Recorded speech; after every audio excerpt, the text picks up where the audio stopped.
안녕하세요. 푸드 부부입니다.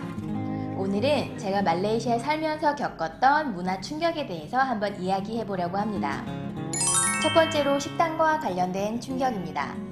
우선 음료를 포장해 줄 때 보통의 카페나 식당에선 여기 나와 있는 것처럼 플라스틱 컵에 포장을 해주는 게 보편적이지만 사진에 나와 있는 것처럼 야외나 아니면 호커센터, 마맛 같은 곳에서 음료를 사게 되면 비닐봉투에다가 음료를 넣어주게 됩니다.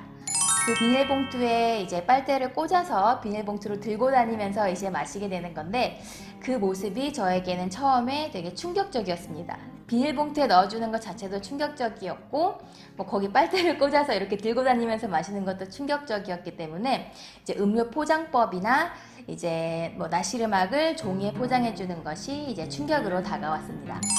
그리고 두 번째는 식당에서 서비스로 주는 무료 물이 없는 것도 약간 충격이라고 할 수 있었습니다. 몇몇의 한국 식당에서는 무료로 물을 주기도 하지만 보통의 식당에서는 무료로 주는 게 없고, 처음에 식탁에 앉으면 직원분이 오셔서 어떤 음료를 주문할 거냐고 먼저 묻는 경우가 많기 때문에 그 부분이 처음에는 조금 충격이었습니다. 가장 큰 충격은 비닐봉투에다가 음료를 넣어주는 것입니다. 두 번째로는 언어 부분입니다. 아무래도 말레이시아가 다국적의 다문화, 다민족이 같이 살고 있는 나라이다 보니까 어렸을 때부터 다양한 언어에 노출을 하게 되고 배우게 됩니다. 그렇기 때문에 실제로 저의 직장 동료 같은 경우는 중국계 말레이시아인 친구인데 말레이어, 영어, 중국어는 기본으로 하고 그 외에도 일본어나 한국어를 할 수 있는 경우가 있기 때문에 한 명이 5개국어, 4개국어 정도 하는 것은 말레이시아에서는 정말 보통의 일이라고 할 수가 있습니다. 인도계 같은 경우에는 인도계 말레이시아는 영어, 말레이어, 힌두어, 타밀어 등 다양한 언어를 한 명이 구사할 수 있다는 게 너무너무 충격적이었습니다. 그렇기 때문에 식당이나 일을 보게 될 때 저랑은 영어로 대화를 하다가 다른 사람과는 말레이어, 중국어, 힌두어 등 갑자기 언어를 자유롭게 구사하는 것이 저에게는 신선한 충격이었습니다. 그리고 세 번째로는 드레스, 복장인데요.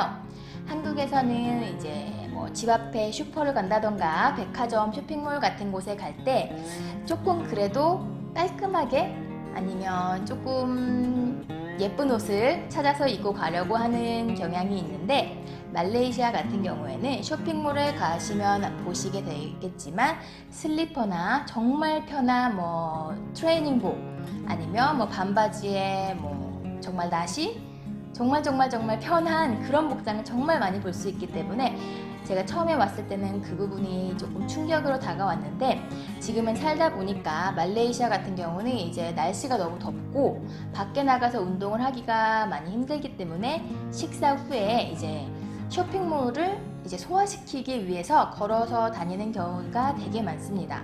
그렇기 때문에 굳이 소화시키는데 옷을 차려입을 이유는 없겠죠.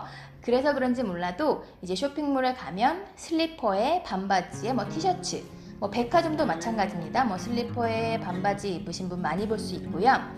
그런 부분이 살다 보면 적응이 됐기 때문에 이해가 되는데, 처음에는 조금 충격으로 다가왔습니다. 물론 예쁘게 꾸미고 오는 경우도 많이 있습니다. 그리고 네 번째로는 아파트와 콘도에 관련된 부분입니다.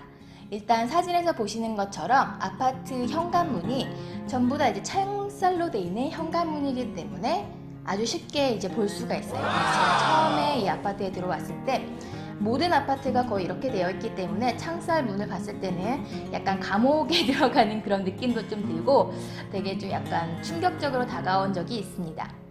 그렇기 때문에 이런 창살을 통해서 신발을 훔쳐가는 경우가 있어요. 그렇기 때문에 신발 같은 경우에는 신발장 안에 꼭 보관을 잘 하셔야지만 신발 도둑이 가져가지 않습니다.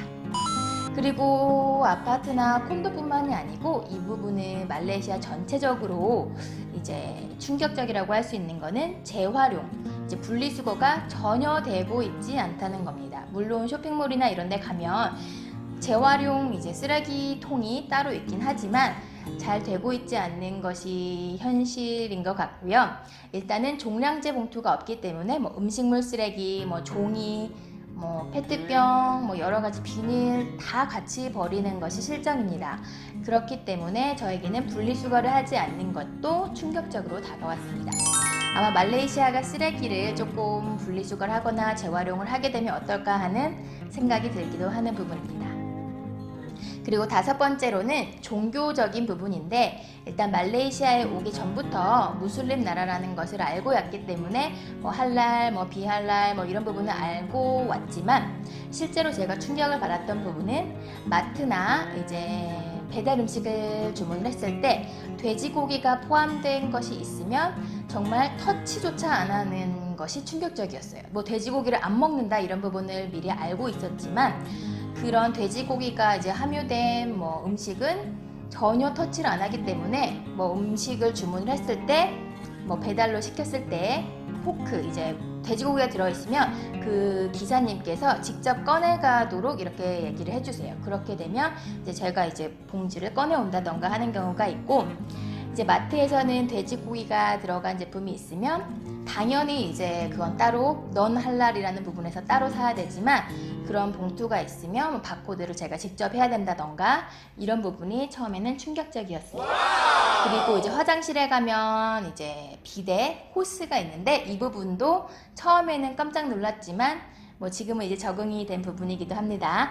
이 부분은 이 비데를 처음 보는 분들은 이 호스가 왜 있을까 이렇게 생각할 수도 있겠지만, 이 호스는 무슬림 분들이나 다른 분들이 이제 용변을 보시고 뒤처리를 하는 호스이기 때문에 뭐 손을 씻거나 뭐 다른 걸 씻는다거나 이렇게 하시면 위생상 좋지 않을 것 같습니다.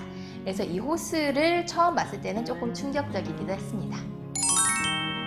일단 말레이시아에 지금 살면서 다양한 문화의 차이를 겪고 있는데, 이 부분이 처음에는 제가 충격적인 부분도 있었지만 지금은 문화의 차이를 뭐 이해하고 존중하고 뭐 이렇게 지내다 보니까 저도 같이 뭐 여유롭게 긍정적인 마음으로 살 수 있는 것 같습니다.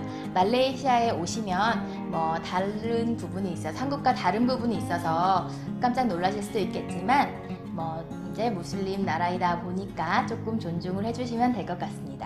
오늘은 이렇게 문화 차이에 대해서 한번 알아보았는데요.